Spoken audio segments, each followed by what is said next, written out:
জর্ডানের রাজধানী আম্মানের উপকণ্ঠে অবস্থিত এক গুহা, আর সেখানেই ঘটে অলৌকিক এক ঘটনা।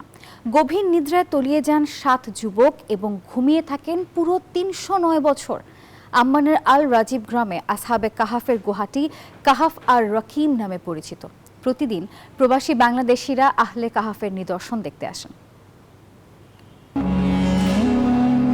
জর্ডানের রাজধানী আম্মানের আল রাজিব গ্রামে আসহাবে কাহাফের গুহা, যা কাহাফ আর রাকিম নামে পরিচিত।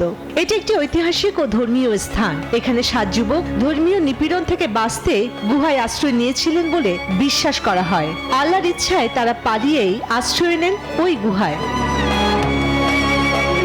সম্রাট দাকিয়ানুস যখন খ্রিস্টান ধর্ম ছাড়া অন্য কোনো উপাসনা নিষিদ্ধ ঘোষণা করেন, তখন এই 7 যুবক বলেন তারা একমাত্র আল্লাহর ইবাদত করবেন। এতে সম্রাটের ক্রোধে বন্দী হন। ওদের স্বপ্ন পূরণে পাশে থাকতে পেরে আমরা গর্বিত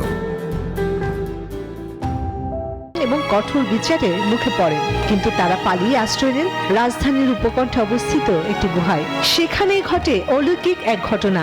গভীর নিদ্রায় তলিয়ে যান এবং ঘুমিয়ে থাকেন পুরো 300 বছর। বর্তমানে এই গুহাটি জর্ডানের ধর্ম মন্ত্রণালয় পবিত্র স্থান হিসেবে ঘোষণা করেছে। প্রতিদিন আসরের নামাজের পর এবং শুক্রবার জুমার নামাজের পর পর্যটকদের জন্য উন্মুক্ত থাকে গুহাটি। সে সময় হাজারো দর্শনার্থী আসেন কাহাফের নিদর্শন দেখতে। রাজা দাকিয়ানুস তার ভয়ে যখন তারা এখানে চলে আসছিল, এক ঘুমে আল্লাহর হুকুমে 309 বছর তারা ঘুমিয়েছিল। এই সেই গুহা যেখানে সাহাবীদের কবর এখনো আমরা সচক্ষে দেখছি। আমরা এখানে দেখতে আসি। পাশে একটা মসজিদ আছে, এখানে আমরা মসজিদে নামাজ পড়তে আসি এবং মানুষের সাথে ওগুলো শেয়ার করি যে আমরা জর্ডানে আছি।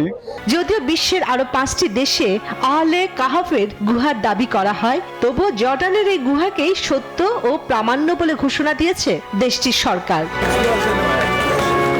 Desk report, news 24।